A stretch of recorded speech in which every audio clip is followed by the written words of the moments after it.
The greatest thing about the sport of boxing is the camaraderie between like your gym mates and that. The discipline that it instills in you, can take you anywhere in life. Boxing's the hardest sport/job in the world. Yeah, there's so many positives to boxing.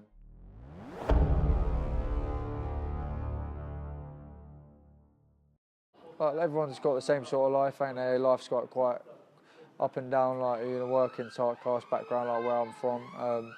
I've been working from like a young age. Grew up with my mum, had like 3 jobs, so I used to work early morning cleaning with my mum, and then in the evenings we used to do late night cleaning, or on the weekend we used to have a burger van that we used to work on the weekends. Yeah, so life was quite like tough growing up when I was young, but weren't nothing out of the ordinary for like working class people, I suppose.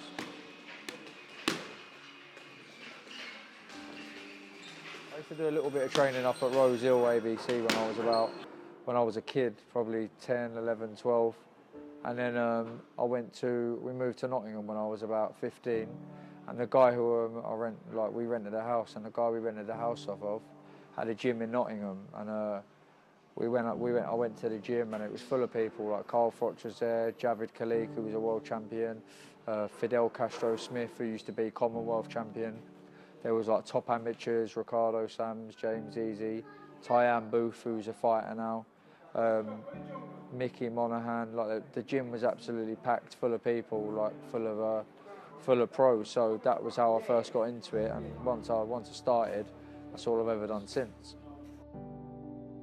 I was excited when I turned pro, but I was a rubbish amateur. I only had like 15 fights or something like that.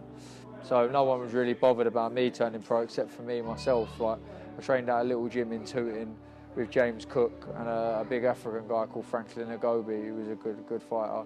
Dillian White was there as well. Actually, there was a few guys there, but it was a good little gym. But like I said, I didn't have much fanfare when I turned pro. It was just something that I always wanted to do, so I just went for it. There's a few defining moments in my life. When I was like 16, my cousin, who was 18, he committed suicide in our house. Obviously we found him dead. That was a defining moment. That sort of changed my life a bit. My dad dying a couple of years ago, a year ago, sorry, that changed my life a bit and defined me as a person. Growing up, I've always been in and out of visiting people in prison and doing all sorts of stuff like that. Like I said, I think life as a whole defines you, and it's not really one moment that's defined me. It's my whole life that's defined me as a person.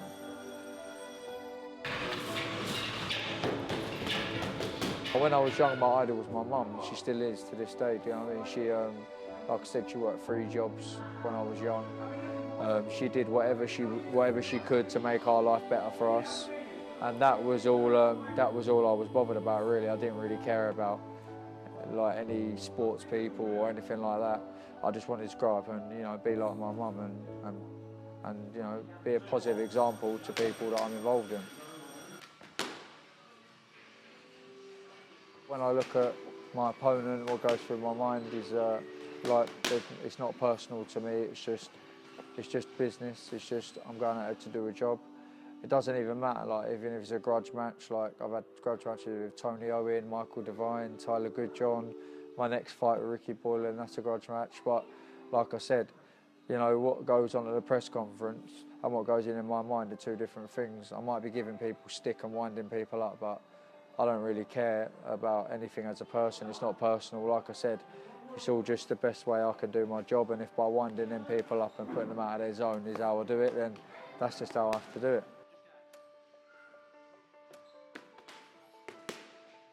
Yeah, me and Ricky grew up together. So when I say grew up, from about the age of 17 or 18, I'm 80, I'm a bit older than Ricky, so I've known him since I was about that old. We used to go out clubbing together and that when we was younger. We used to train together. We used to do quite a lot together, play football. We was mates, but as we've grown older, we've grown apart. He's got new friends, I've got new friends. In my opinion, he's changed as a person. I'm sure he says the same about me, to be honest, but that won't stand in the way of what we've got to do on the night anyway, and afterwards we'll shake hands and that'll be done and that'll be it. Ricky blocked me on all social networks because, you know, whenever a fight happens, I always talk a fight up like I did with, I've done it with a few fights. Like I said, you got to talk a fight up. It's a business. It's entertainment business, boxing. So I was talking the fight up, but obviously Ricky weren't interested in having no part of that, and he blocked me on everything.